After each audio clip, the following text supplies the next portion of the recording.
இன்றே டவுன்லோட் செய்து உங்கள் ஃபேவரட் ஷோக்களை என்ஜாய் பண்ணுங்க. அடடா, மாப்பிள சிவன்னா பொண்ணு சக்தி. மாப்பிள குணத்துக்கு ஏத்த பொண்ணு. இந்த பொண்ணு மட்டும் உங்க வீட்டுக்கு மருமகளா வந்தாங்கன்னா வந்தா என்ன, முடிவு பண்ணிட்டு தானே ஜாதகத்தையே கொடுத்துருக்கீங்க. அப்ப இந்த பொண்ணு தான் இந்த வீட்டு மருமக.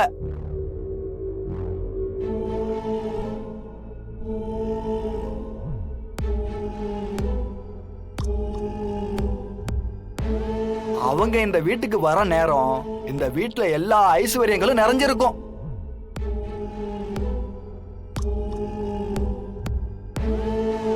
உங்க குடும்பத்துக்கு ஒரு கஷ்டம் வந்தா இந்த பொண்ணு ஒத்த ஆளா நின்னு சரி பண்ணும். தெய்வ கடாட்சமும் அதிர்ஷ்ட யோகமும் சேர்ந்து இருக்கிற ஜாதகமா இது. என்ன இவன் கொடுத்த காசுக்கு மேல அதிகமா கூவுறோம். ஏதோ ஒண்ணு அவன் போடுற பிட்டு நம்புற மாதிரி இருந்தா சரி. ராஜ யோகம்னு சொல்லுவாங்களே, அந்த யோகம் இந்த பொண்ணால இந்த குடும்பத்துக்கு வரப்போகுது.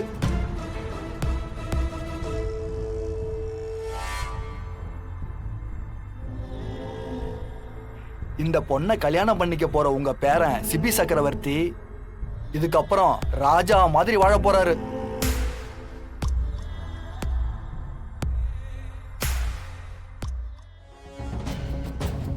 உங்க பேரன் சிபிக்கு இனிமேதான் அவர் வாழ்க்கைய ஆரம்பிக்க போகுது.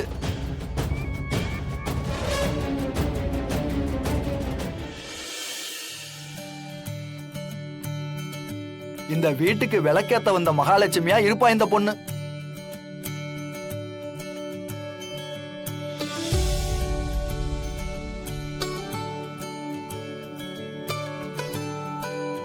ஜனாமா, அதெல்லாம் விடுங்க.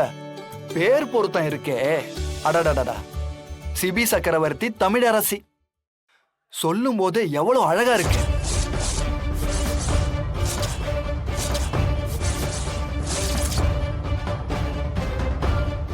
ஜோசியரே, யார் ஜாதகத்தை பார்க்க சொன்னா? நீங்க யார் ஜாதகத்தை பார்த்துட்டு இருக்கீங்க? அவ கல்யாண பொண்ணு கிடையாது. ஏ தமிழ், உன் ஜாதகம் எப்படி இங்க வந்துச்சு?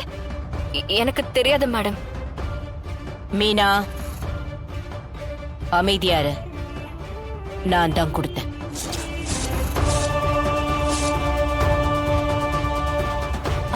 என்னோட ஜாதகம் சிபி கொடுத்தாரே, அத பாக்கலையா? நான் தாங்க பொண்ணு. அப்படியா? அதையும் பாத்துருவோம்.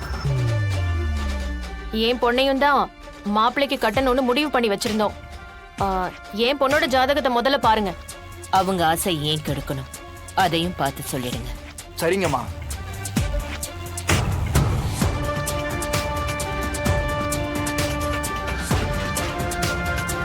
சொல்றேன்னு தப்பா எடுத்துக்காதீங்க. இந்த 2 ஜாதகத்துல ஒரு ஜாதகத்தை இவருக்கு பொருத்தினாலும் இந்த வீட்டுல மிச்சம் இருக்கிற சந்தோஷமும் நிம்மதியும் மொத்தமா அழிஞ்சு போயிரும்.